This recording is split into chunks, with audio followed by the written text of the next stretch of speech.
Welcome, everyone, to our discussion of what can be expected from the next stage of automation at work. I'm Sarah Rapucci. I lead the Policy and Insights team at Economist Impact, based in New York.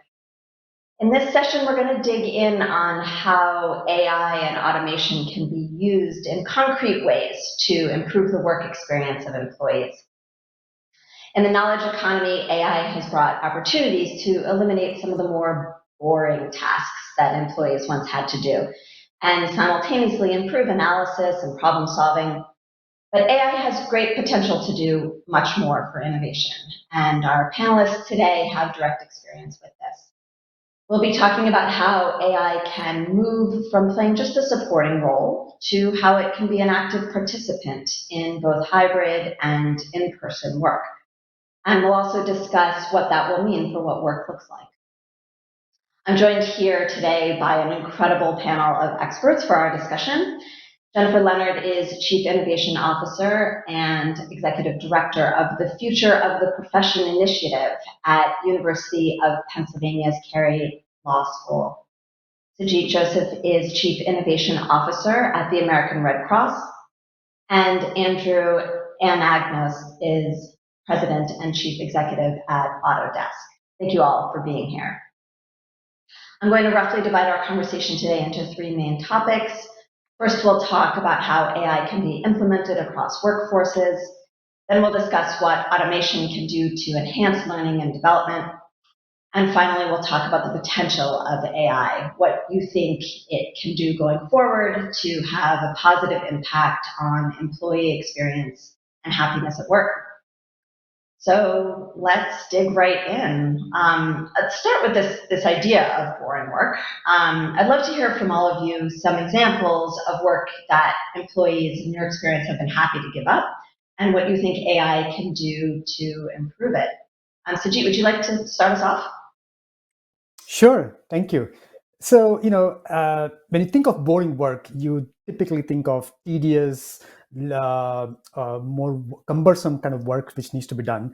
But the opportunity of AI is actually more than that.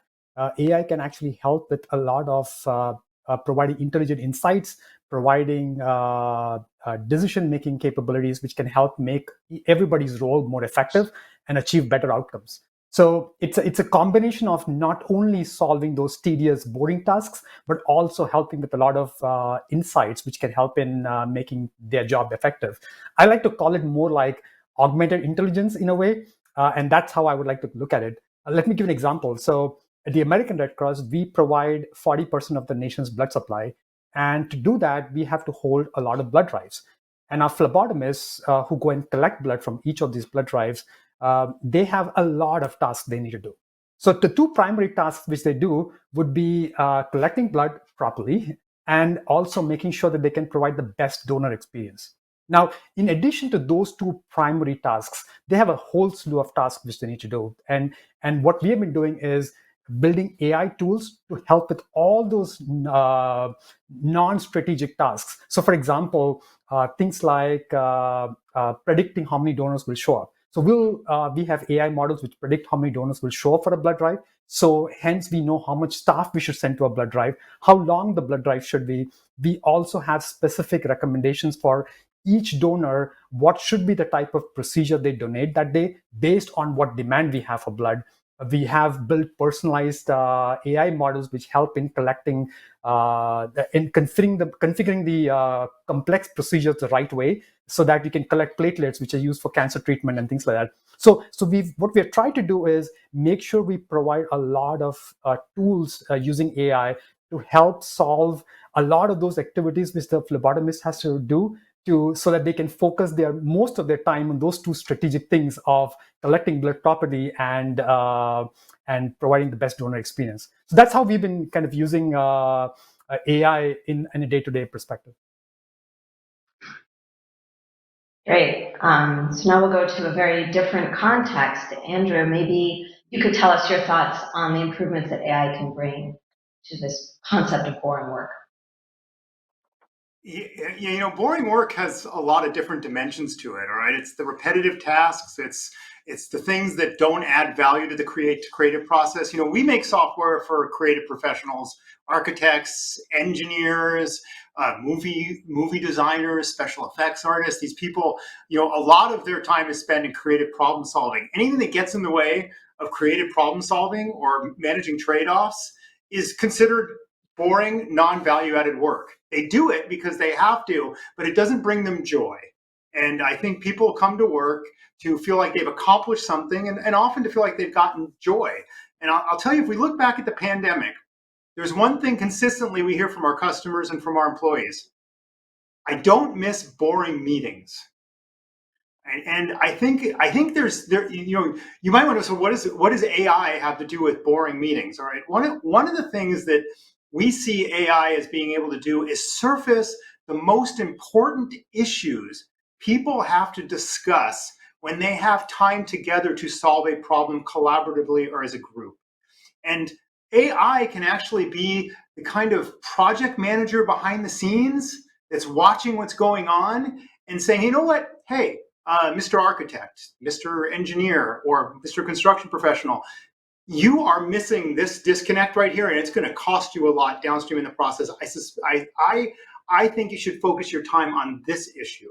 Now, we're not there yet, but we're actually working on that kind of augmented decision making that makes the time when people are together more useful, more exciting, and I'll say this a little bit, more joyful. Right? People want to walk away from a situation and feel that they've actually solved something and they've used their energy and their capability to contribute to something. If we can increase the time that people feel like they're contributing directly to something and that their intellectual power is actually solving a real problem, work is more satisfying, it's less boring, and they feel like they've accomplished a lot more. And there is a role for AI to augment the human capabilities in decision and creative problem solving in ways that we've barely explored so far. Great. Well, we'll dig in more on that. And I love that we're already talking about joy. Jennifer, let's pull this into the legal profession. What's been your experience in this area? Yeah, absolutely. And I love that Andrew talked about joy. We have a well-being crisis in the legal profession. It predated the pandemic. And what we've seen in the research around lawyer well-being is that there is a real disconnect between the reasons that a lot of people go to law school in the first place to solve complex problems, to be advocating on behalf of a client, to help a client achieve a business outcome, or to save them their life or their liberty or their home, and what they're actually doing day to day as practicing lawyers, particularly in the early years. My biggest fear in our profession, I see the fantastic talent that comes to our campus every August. And I know that we are going to lose a huge swath of that talent over the course of the first 5 years of practice because of this concept of boring work. And when I came out of law school a long time ago, I was a litigator, and a lot of the work that we did required virtually no independent judgment. You were just marking things privileged, unprivileged, relevant, not relevant. AI has already transformed a lot of that work. And like most lawyers, many of us thought, well, how would you ever replace the training that you get for those 3 or 4 years of reviewing documents and doing due diligence binders and all of those things that every lawyer before you did? Well, I think what you get is the ability to use that energy and that time to really focus on the high level, high degree work at the top of the law degree that we all went to law school to do. And I think over time, we retain more humans, allow them to do the things that they do well. And also, to Sajid's great point, I think that in our industry, we have a real opportunity to scale and expand what we do. We have been tethered to the billable hour for a very long time in a one-to-one service model. And it's a problem in our profession that we've been really labored to try to fix, and we haven't found a good solution.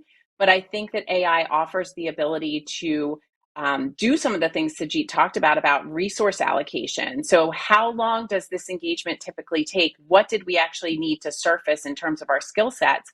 And from which professionals? Did it have to be a lawyer doing that work? Or where are we seeing the work happening in different spaces in our firms or in our legal services organization?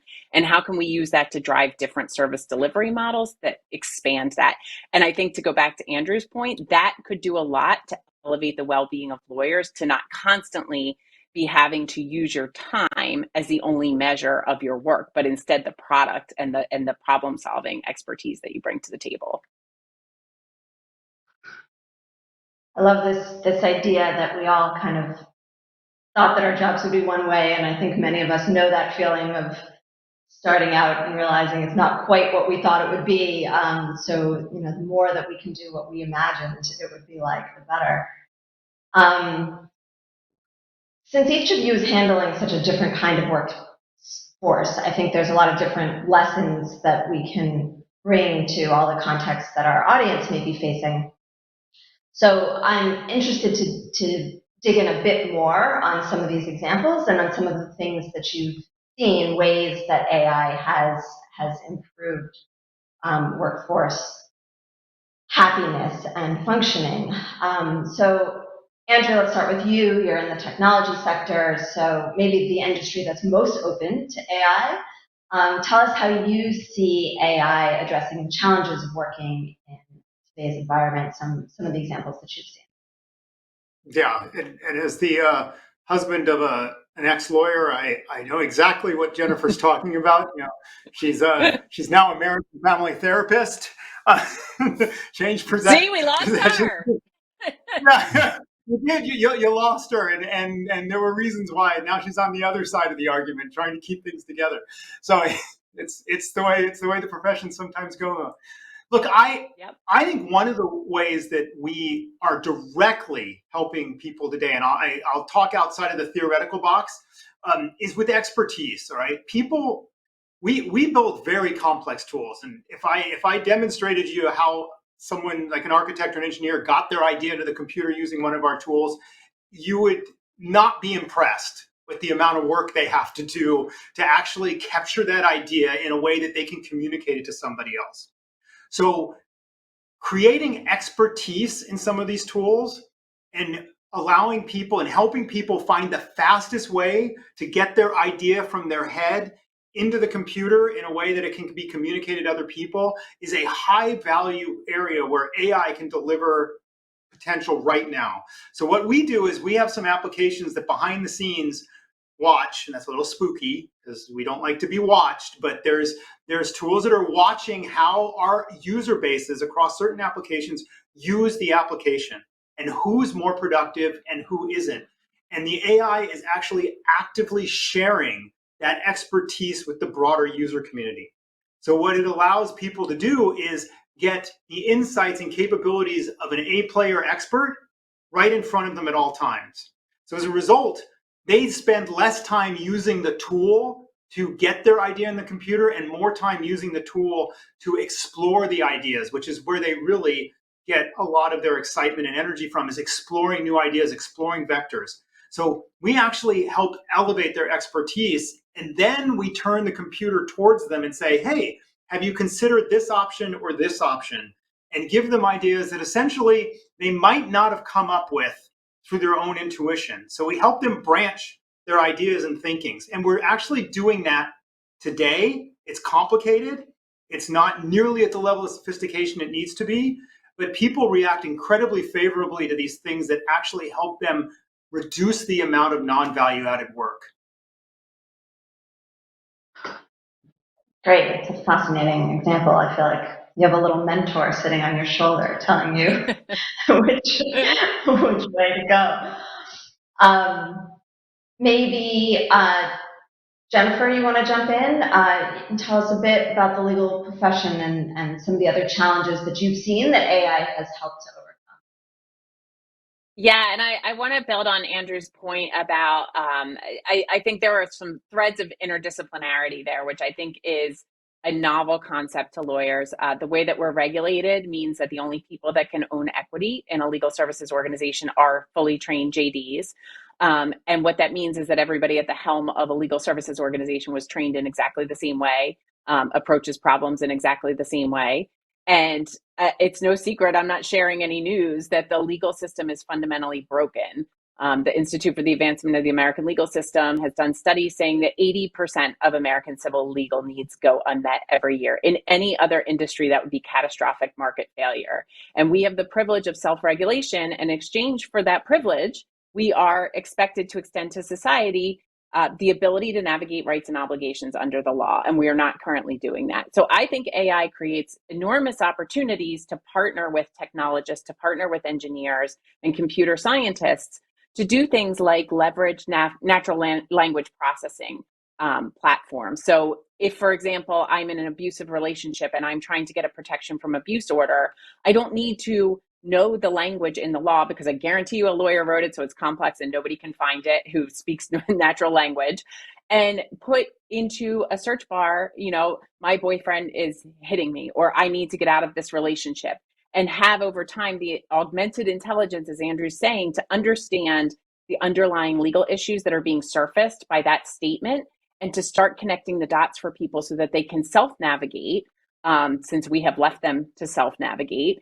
Or we can partner with technologists to think of ways that lawyers can be involved more in that conversation. There's also a huge disconnect between the talent coming out of law school and the available jobs. There's this huge sort of trough in between the small number of public interest jobs available and the number of corporate legal jobs available. And there's also a trough that you see on the law school side in the talent supply side. So why can't we take those lawyers coming out of law schools, partner them with people in Sajid and Andrew's industries, and teach them to work together so that everybody can enjoy a professional income and livelihood in the field that they pursued, but doing it in ways that are actually living up to our obligations to society as lawyers. Because I'm very fearful that we are under the threat of fundamental collapse of our legal systems if we don't figure out how to get out of this monodisciplinary box that we've put ourselves in and figure out some new solutions.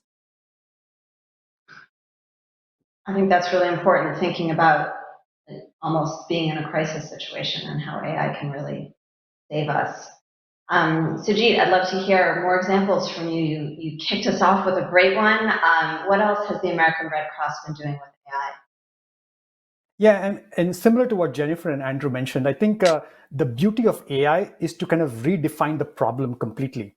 It can solve problems in a completely different context, which we don't think of. And so if I just look at the American Red Cross, we are in the business of doing good. And for us, it's all about how can we use technology to be able to get help faster, quicker, and more effective help for people. And one of the examples of how we've been doing this is in a damage assessment space. So if you think of a large disaster which hits a region, after the disaster after the disaster hits, we send a lot of folks who are volunteers who do damage assessment door to door to assess the damage for each house. Now think about it, right? It's a laborious process. It takes a lot of time. It requires a lot of people, and all these volunteers whom we are very grateful for, who are willing to kind of do this, and that helps define how our program would look like for that particular region. What we have been doing is we built this AI product working along with Amazon, which helps us take pictures taken at a disaster to be able to automatically classify the damage of a house. So in the future state, we're in the process of testing this out in a live context, but in the future state, we will be in a scenario where we would have one person maybe drive a car around, which automatically takes pictures. We upload that to a deep learning model, which spits out the classification for the damage classification for a house. Now we know that image AI is not that accurate. It will take some time before it reaches that level of maturity. So we would have volunteers sitting at home who would look at pictures which have low confidence levels and classify them to the right classification. So we can completely take an activity which takes a lot of time and with a lot of boots on the ground to a completely remote and partially automated activity. So that's the way we've been kind of using AI. How can we use technology to amplify what we are really trying to do from a mission perspective, which is do good?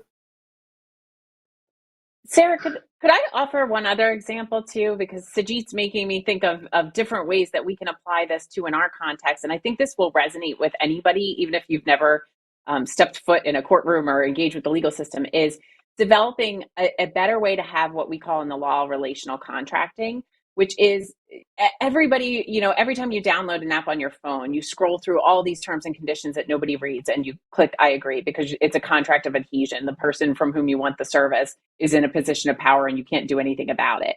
Relational contracting is really about level setting the relationship between the two parties and understanding which of these clauses are actually likely to come into play and which ones do we really care about on both sides of the table, and which ones would we actually litigate over, which ones matter from a business perspective, and then putting the power back into the hands of the consumers by offering alternative terms and conditions on different platforms that are more relationship driven and really give consumers what they want out of that contract, and also elevate our faith in the contracting system overall. I think a lot of people are losing faith in the ability to make agreements, particularly with vendors and corporations, because it's virtually meaningless on the consumer side. So I think there are opportunities there to think about how AI can surface more of that relational contracting model from the consumer standpoint, and start to recalibrate there a little bit.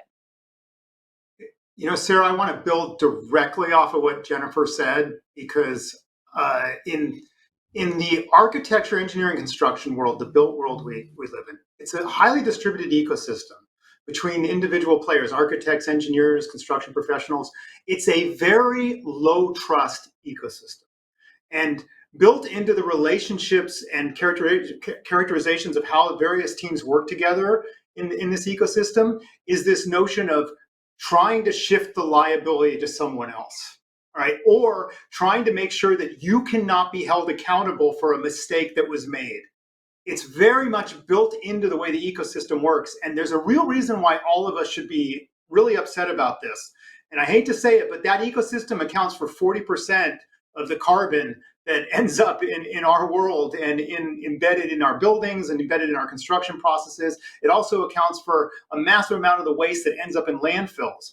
And that inefficiency, that lack of trust, that low trust between these various parties is a huge part of why this ecosystem doesn't work well. And AI can actually play a very powerful role in ensuring that there's transparency and accountability regardless of who the players are in the ecosystem.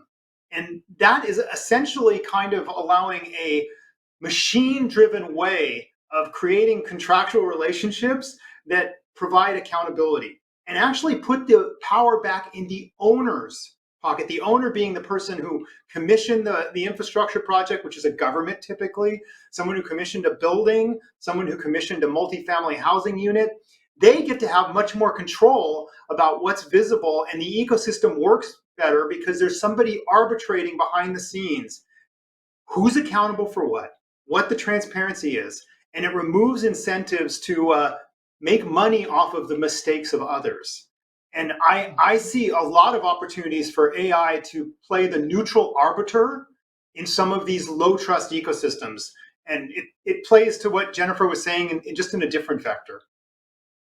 And I think on our end, the training model for our attorneys needs to change too, so that we're not constantly focused only on identifying the risk or spotting the issues, which is what we're trained to do from the first year of law school. But to your point, Andrew, where is the real risk, and what is the risk that the parties actually care about? And how can we be partnering with colleagues like yours behind the scenes so that we're surfacing those risks and creating better allocation of risk among the parties? And I'm really fascinated by the connection with the climate change disaster, and the implications there. And I think that that's a better case to be made probably than the drier sort of let's make contracts more efficient and more of a lubricant for business. But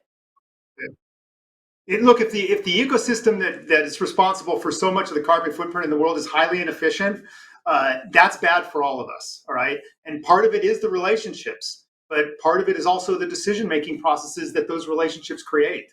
And, we have a chance to solve some of these things with AI. There's lots of positive things that AI can do to remove some of those inefficiencies and frankly, poor trust connections. I want to make sure we aren't completely Pollyannish about this. And Andrew referred earlier to the fact that some people are frightened by the idea of AI. They feel like they're being watched. They think this is, shouldn't, it's an infringement on their rights.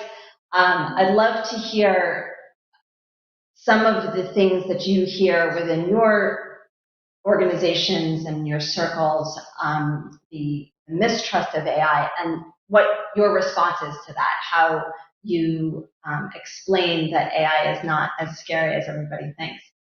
Sujit, maybe you want to kick us off? Sure. So the for us, the American Red Cross kind of plays in multiple industries. So we in our blood services context, we are sort of like a life sciences organization, and in our disaster area, it's sort of like it's a humanitarian services organization. So we have different nuances, and the maturity of the industry in different contexts are different. So, but the one thing which I've seen, which is common theme which kind of comes across all these different threads, is that there's a fear of bias in when you look at AI models, and that's natural, because that's a problem not specifically just our industry but also broadly for all the other industries as well. And it's a very complex problem, because it's on its surface level you would think bias is related to the amount of data you have, but it's much more deeper than that. It gets into are you even collecting data from the right demographics in the first place, and all of those kind of things, and the nuances are use case by use case. So bias is one thing which we are which is top of mind, and we are all very conscious about doing that. The other thing is privacy. There's a lot of value from the data, especially when you look at it from a life sciences perspective. But what kind of guardrails do you have in place to make sure the privacy constraint considerations are right when you're collecting the data? Is there a risk of any privacy violations which could happen? So those are all the two big considerations which we have when we look at AI-related initiatives in the industry. And Sujit, what's your response? When you have a colleague come to you and talk about bias or talk about privacy, what are some of the things that you say to reassure them? Yeah, so I think the first thing which we look at is starting with explainability. So and it varies from model to model, but what we want to do is people tend to look at AI as a black box. And when it's a black box, it's difficult to understand what happens behind the black box. And what we have tried to do is break down that black box and bring in expertise of that model to make sure that we can explain what's actually happening behind the scenes. And then we have this proactive discussion. We don't do it towards the end. We do it in the very beginning about considering what are all the considerations which go into building a certain type of AI product. Do we have all the right factors included? We have multiple stakeholders which get involved to kind of consider all dimensions to make sure that we are eliminating the risk of bias from the very beginning. Now, the good thing is we have tried to focus on use cases which are the impact of bias is limited to more resource allocation or those kind of use cases. So the impact is less, but there are many other use cases which may have a bigger impact of bias, and hence having a good structure and going through the right program structures kind of help mitigate some of those. I think bias and privacy are probably top of mind for people, but maybe, Jennifer, do you have other challenges that you've heard or other issues? Oh my gosh, yes. Our whole field is designed to sort of assess all the risk of everything that's proposed around us. So you can imagine the conversations in the legal profession around AI and machine learning and incorporating it into legal service delivery. I think there are genuine concerns. So I would say upfront, my response is yes, and we should be continuing to talk about them. My concern is that too frequently lawyers say, here are the problems, so let's not do anything about it and let's rest with the status quo. But the problems that I've heard include some of the things Sujit alluded to in maybe different contexts that I could elaborate on around bias. And one example that I think is helpful for people to think about is there's new AI that has been developed in the last few years that can create predictions around how an individual judge might rule in a given case. So if you're on the plaintiff's bar and it's a toxic tort dispute and your matter is before a certain judge, you have all of this intelligence now around how she might rule. Is she pro-plaintiff? Does she tend to be pro-defendant? What are her damages rulings like? The danger in that, of course, is that there are a few things. One is that we want judges to exercise independent judgment. That's why we have human judges and we take such time to select them carefully. If that judge now has access to the same analytics, is she then adjusting her independent judgment to correct for a bias in her rulings? Is that adjustment a good adjustment? Or is she just trying to be perceived to be more partial, or genuinely wants to be more partial? What are the implications of that? So that's one piece. I think another piece that lawyers really grapple with and talk about a lot is the misapplication of formulas designed by non-lawyers, which is a term that I hate that we continue to use. But how can we trust technologists and computer scientists to work alongside of us? What we do is so very special, and it has to be one-on-one, and every client has a complex legal need, and we need to understand the nuance, and we can't just have a formula, even if it's a formula that learns over time, to advise that client.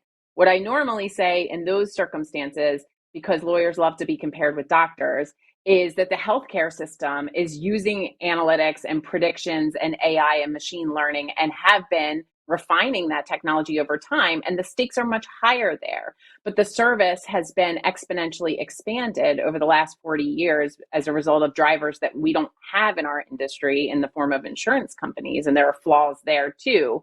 But healthcare systems have been forced to try and implement things and then learn over time.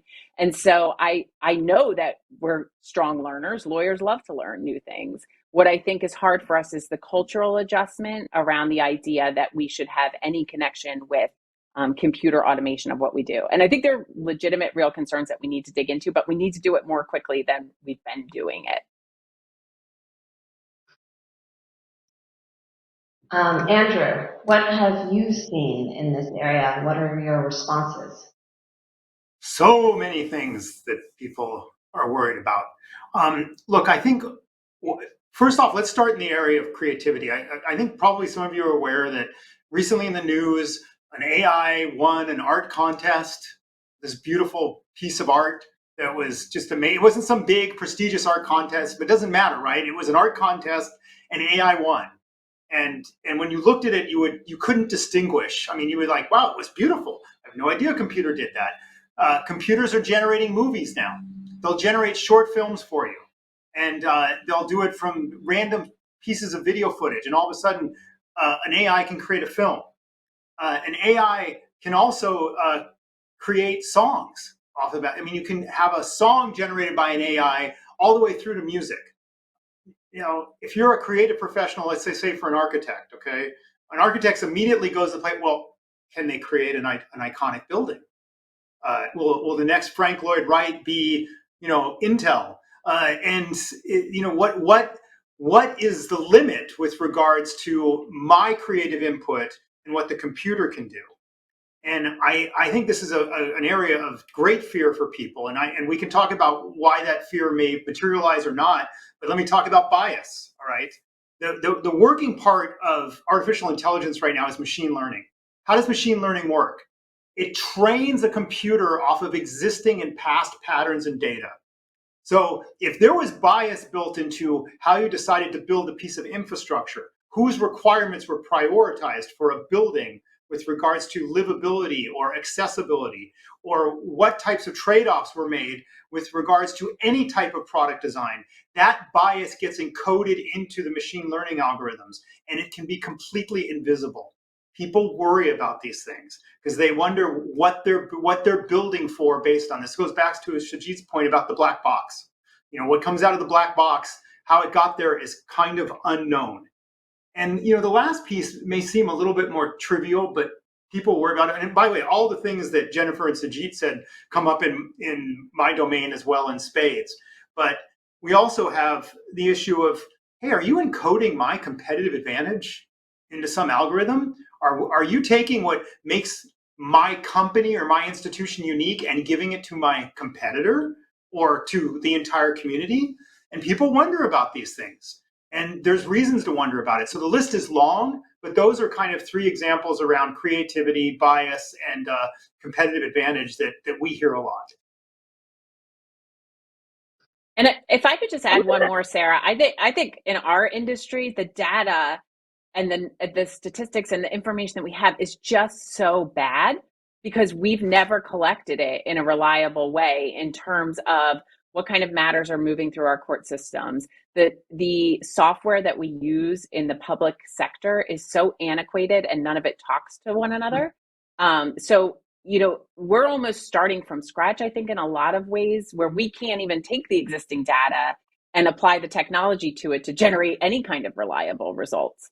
So I think that that's a fear too for lawyers. But everything that I'm hearing from Andrew and Sajid and from my industry is this fear, right, of things replacing the things that are valuable in us. And my fear is that we won't have the hard conversations about it and actually figure out how we fit into the future of this technology, because it needs the blend of human intelligence and computer technology. But if we're going to opt out of the conversation altogether, particularly I'm thinking of lawyers now, somebody else is going to design this around us. Yeah, Jennifer, to your point, it really is all about behavioral engineering, right? It's all about how do you embed technology and AI into a day-to-day activity of a person, because it has to be seamlessly integrated, and that means understanding very well how the person operates, how that function operates, what are all the fears, as Andrew mentioned, which everybody thinks through, and making sure that we're thinking all of that when we're designing all of it. I mean, in the future, it's going to be all seamless, but it's going to be a messy process before we get to that stage. I want to make sure we have some time to talk about learning and development, because I think it's such an important issue. Especially a lot of younger employees nowadays are very concerned about their professional trajectory and what their company or organization can do for them.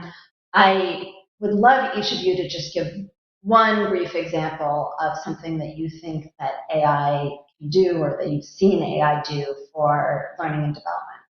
And Jennifer, since you're at a school, I'll start with you. Yeah, I love this question because I think there are so many enormous opportunities to scale and expand education, to reach further, to reach more people, to elevate diversity, equity, and inclusion. I mean, if you had walked into our faculty lounge 3 years ago and suggested that one person each semester had to pilot a virtual class, there would have been a total revolt. We can't do that. This is special. You can't teach anything online. And overnight, like everybody else, we were teaching online to people who were all over the world. And there are flaws in that model too. I've experienced it. It's very different to teach people online. The connections are different. But I've also reached people I otherwise would not have engaged with and been able to see more global connections. And I think that there are huge opportunities, but we have to be really thoughtful about how we're scaling that. I think it has to be interactive. I think it has to be engaging. We've seen this on online learning platforms already. The statistics show that the level of retention in a given course online is so low over time because people don't feel that social cohesion. And I think the other thing that we need to do, in addition to having a thoughtful approach to the design of the content, is to extend the lifespan of learning. And our model was already outdated. It's from the Industrial Revolution already. The idea that you would, at 18 years old, start down a path and learn in the next 4 to 8 years everything that you need to know for the rest of your career was an outdated idea 20 years ago, 30 years ago. But now it's completely untenable. We need constant upskilling, constant refinement so that we can feel comfortable and less fearful about the future, and so that we have the skills that we need to attack it. I don't think that there is a real clean solution here. And my fear is that these institutions are very difficult to change as well. And people's perception of their educational engagement is very hard baked. So I think that there's a lot of opportunity, but like everything else we've been talking about, we need to have time, which is our scarcest resource, to dig into how we do this well and learn and refine and experiment and iterate. Sajid, you want to jump in? Yeah, we've got to have technology which kind of mirrors how people operate in today's world. Everything is, our attention spans are so limited, And so training and all technology need to kind of adapt to that. So having a lot of hyper personalized contextual training in bite-sized delivery is what works the best. And an example of something which we did is just using a combination of a lot of technologies out there. We used to train our phlebotomists, all our new phlebotomists, by in-person class training, and that used to take a lot of time, which means it takes time before they can actually get to a drive, draw blood, and those kind of things. And over the last few years, we completely changed it using virtual reality and bite-sized digital technology tools to provide all that training. And we've cut the time drastically and made sure that it's more effective, more engaging, more immersive. And there's a lot of those kind of trainings available, which can help provide that kind of bite-sized contextual training. Your example, Andrew? Yeah, I'm going to kind of second what Sajid said a little bit. It's there's this notion that AI can help meet a person where they're at, understand where they're at with respect to certain types of capabilities, and actually bring them the information they need to make the next leap forward or make the right turn they need to make to get where they're trying to go. I'll give a rather trivial example, but it's personal because I'm terrible with foreign languages. Okay, I'm one of these people that you try to get me to learn a foreign language, and I just, it's really challenging. All right, I can understand people, but I can't generate well. I fell in love with Duolingo. I don't know if anybody ever used Duolingo, but Duolingo is one of these things where there's an AI behind the scenes, okay? And what the AI kept doing is it kept finding the places where I would flub and take me back to them. It would stretch me a little bit and then pull me back. And I was going through this dynamic experience. I'm the only one that can't speak French in my entire house, okay? I'm surrounded by fluent French speakers, okay? But now they can't have a conversation without me knowing what's going on. I can't generate very well, but I know what they're saying. And I actually give the AI that was behind the scenes of Duolingo a little bit of credit for that because it kept me engaged. It kept me out of my comfort zone, but actually gave me a little pat on my back when I was in my comfort zone. And I think learning tools like that could become much more ubiquitous, and we could democratize expertise in very interesting ways, even for people that are just, feel like they are completely incapable of doing X, Y, or Z. So I see a lot of potential here, but it has to be personalized, like Sajid said, to the individual, and it has to kind of engage with them, where they're at. It has to meet them where they're at. And that's got a lot of potential. We have just a couple of minutes left, and I want to end on that note that we had at the beginning about joy. I'd love to hear from each of you, your sort of one wish for how AI can bring more joy to the employee experience and to the workforce. And I will start with Jennifer because she has talked so much about the lack of joy in her profession. I have to go back to what I said at the beginning. I don't think that the legal industry will figure out how to transform itself in rapid time in a way that actually supports social structures unless we retain the talent that comes into law schools every year. And I think the best way to do that is to make sure that from the very beginning, or as close to the beginning as possible, our law school graduates are engaged in deep problem solving that's collaborative, that is tech enabled, that is really helping people solve real problems and uphold their rights and obligations, as I said. So I am optimistic about the future. We're seeing a lot of regulatory reform out west and some regulatory sandboxes that are being set up to experiment with technology and how it can be scaled and deliver legal services better. And I think that if we're able to find opportunities to get lawyers to do that work and get them more engaged, then we have a greater chance to not lose them, like Andrew's wife, who's no longer in the profession. And we wish she were still with us solving these complex problems. Andrew, what is your final thought about joy in AI? So I think AI is an excellent opportunity to create collaborative relationships between humans and computers to solve problems in interesting ways. So, let's go back to those frightening examples I gave, that artistic piece that was generated by AI. That was actually a dance between the computer user and the AI that created that art. And that art actually lacked a little soul. If you looked at it carefully, you could see it was missing certain elements, all right? It was technically brilliant and bright and colorful, but it kind of had a narrative that was missing.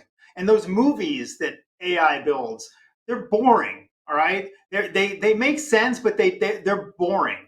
And there is a real opportunity for the computer and AI to kind of be a collaboration partner with an individual that has something they're trying to achieve, and that there's a back and forth between them, and one respects the other. And frankly, I think as technology providers, we should be building the technology that way, not deliberately trying to disintermediate the human being, but build the software, build the capability in such a way that it's designed to be a collaboration partner with the individual. Because I think that can bring a lot of joy. I think it can make you express your ideas faster. I think you can find branches for your ideas that you never would have thought of before. And if you're an introvert and you don't generally go out and work with groups, you have a quiet partner you can collaborate with to maybe stretch your thinking in ways you didn't ever think you could. I see that possibility, and I actually think we should purposely design for it. Jeet, you get the final word. Yeah, so I'm super excited about all the possibilities. The one which I'm the most excited about is a blood services related possibility. So, there's a lot of advancement happening in AI, but there are also two different adjacent technologies which are also making a lot of breakthroughs. So, one is liquid biopsy. So, in the future,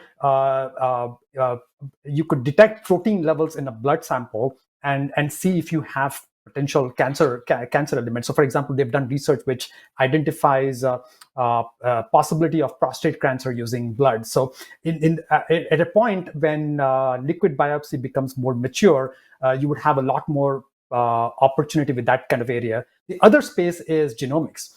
Genomics has been around for some time, but the cost of genome sequencing was pretty high earlier. It's been going down. It's roughly around $100 now, and the prediction is it will go down to $10 in the future. The combination of these three things, AI with liquid biopsy and genomics, has huge opportunities for the future. So think about this future where you go in for a blood donation, and after your blood donation, you get a health readout which talks to you about your overall health, and also gives you if you have indications if you have any early stage cancer in you. And think about the lives we can save because of something like this, right? So I see a future where there's so much opportunity, and everybody will live longer lives and have much more fulfilling lives focused on strategic opportunities just using AI. Amazing. Great note to end on. Well, this has been a fascinating discussion. Thank you all so much for your participation. Thank you so much to our audience for tuning in. I hope you've enjoyed it, and enjoy the rest of your day.